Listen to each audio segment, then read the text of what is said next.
En la Baja Edad Media y el Renacimiento, los torneos medievales fueron eventos de competiciones de caballería de la corte. Estos espectáculos se celebraban en las coronaciones, casamientos de reyes, nacimientos, bautismos, bodas de princesa y todo día especial que ameritara una celebración. Era la diversión de los reyes y nobles. El día del evento había una gran expectación en el lugar elegido. Se preparaban todos para acudir al sitio señalado, desplegando según sus clases y posición gran lujo en vestimentas, trajes, caballos, arneses, adornos, armas, etc. Normalmente, las justas se realizaban los lunes y los martes y se descansaba el miércoles. El jueves se elegían los bandos para el combate en grupo y el torneo era una celebración de habilidad, talento y valentía, pero también podría ser mortal. Los guerreros han organizado peleas de práctica desde la antigüedad, pero el torneo medieval probablemente se desarrolló a partir de los jinetes de caballería de los francos en el siglo IX después de Cristo, quienes practicaban la carga entre ellos y realizaban maniobras de gran habilidad. Las reuniones organizadas de caballeros para practicar habilidades militares específicas y participar en simulacros de batallas de caballería tomaron dos formas principales.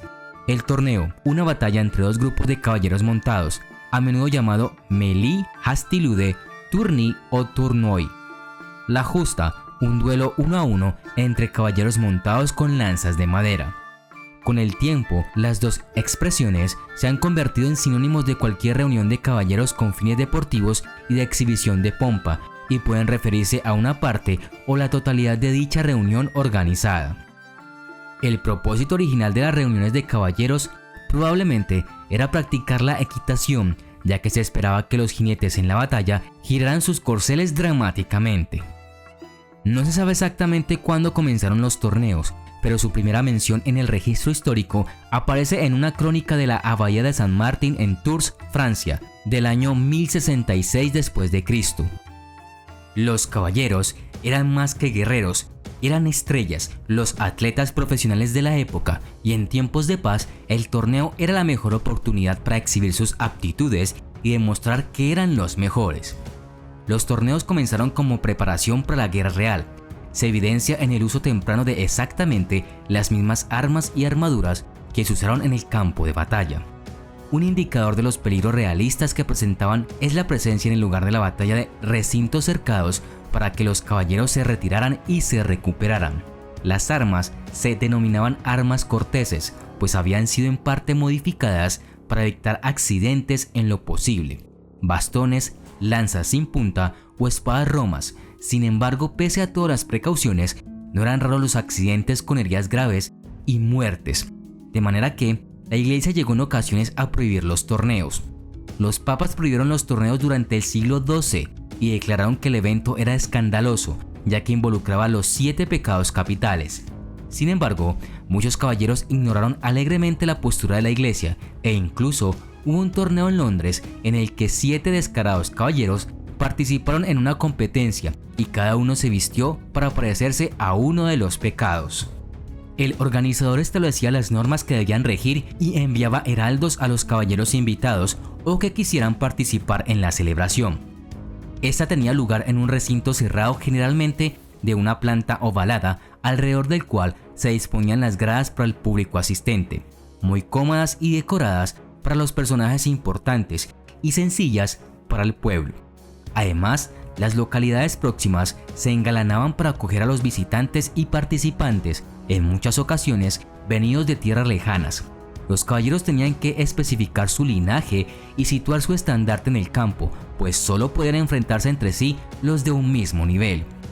Los caballeros llevaban su escudo de armas en su escudo y la cubierta de su caballo, que eran identificadores importantes para la multitud. Finalmente, algunos caballeros podían ser excluidos de un torneo si tenían mala reputación. Esta puede ser la razón por la que algunos caballeros prefirieron competir de forma anónima. Como antesala, era habitual que se celebrasen enfrentamientos entre escuderos con armas ligeras como espadas. Dentro de ya el torneo, en un primer combate, cada participante escogía uno de los estandartes como contrincante y se enfrentaba a él, lanzándose de frente con su montura y lanza. Existían dos tipos de acontecimientos, la competición por equipo e individual. Los dos grupos de caballeros que sumaban hasta 200 en cada lado vestían armaduras completas, portaban lanzas, espadas y escudos y estaban organizados en función de los orígenes geográficos. Se hizo común que los caballeros normandos e ingleses se enfrentaran a un cuerpo de caballeros franceses, por ejemplo. Había alguaciles para asegurarse de que no hubiera juego sucio, pero como el campo de conflicto solía ser grande, tal vez todo el espacio entre dos pueblos, no es de extrañar que las heridas graves y las muertes no fueran infrecuentes. También se realizaban combate por equipos a pie. Era como una serie de duelos individuales librados todos a la vez entre cualquier número de caballeros. Era lo más parecido a una guerra. Se llevaba la armadura completa y las armas podían estar embotadas o no. Si un hombre era abatido, podía recuperarse y volver a la lucha hasta quedar gravemente herido o inconsciente. Era una lucha hasta el final, no existía el empate. Al principio no había una armadura especial para el combate a pie, pero se usaban algunas armas interesantes. La lanza no era un arma de caballero, pero era utilizada normalmente. Y además se usaban armas embotadas, algunas hechas especialmente de madera y huesos de ballena. El garrote era muy popular, derribaba al contrario, aunque no hacía demasiado daño. También se utilizaban las hachas, las mazas y el mayal. Justa o combate individual. Eran lanceros a caballos que arremetían uno contra el otro con el objetivo de desmontar el contrincante. Las reglas podían diferir en cada torneo y las elegía el organizador, aunque lo más común era que primero los justadores cargaban hasta 4 veces con la lanza. El ganador era quien lograba desmontar a su rival, aunque cuando un caballero rompía 3 lanzas en el intento, era costumbre que se lo declarara vencedor y se diera por terminado el pleito. Si ninguno de los dos caía o rompían lanzas, ambos desmontaban el caballo y luchaban a pie, permitiéndoseles 3 o 4 golpes por turno. Si no había un claro ganador, decidían los jueces, que sumaban puntos según la habilidad y precisión del caballero, y podían restarse por golpes nulos. El vencedor de una justa ganaba premios como una corona de oro, una joya, un caballo o un halcón, mientras que la recompensa menos comercial tomaba la forma del beso o la liga de cierta dama. Uno de los caballeros más exitosos en los torneos fue Sir William Marshall, cuyas hazañas llevaron a su contemporáneo arzobispo de Canterbury a declararlo el caballero más grande que jamás haya existido. Sir William fue el tema de un poema de 19.000 versos, que relata su impresionante historia de la pobreza a la riqueza y su récord invicto en las justas. Las competiciones medievales acabaron rigiéndose por ciertas reglas y normas. Cuando se dejaban de lado los reglamentos, no se conseguían más que accidentes, algunos de ellos mortales. Las leyes del torneo eran las siguientes. Primera, no herir de punta al contrario. Segunda, no pelear fuera de filas. Tercera, no pelear varios caballeros contra uno solo. Cuarta, no herir al caballo del rival. Quinta, descargar solo los golpes al rostro y pecho del rival. Sexta, no herir al caballero que se alzara la visera. Poco a poco comenzaron a regularse y se mejoró la seguridad. En 1200 se embotaron las lanzas y se diseñaron para derribar al hombre, no para ensartárselas. Estos torneos se convirtieron en el deporte más popular en la Edad Media. Los torneos se hicieron tan populares y hubo tantos heridos que afectó al número de caballeros disponibles para la guerra.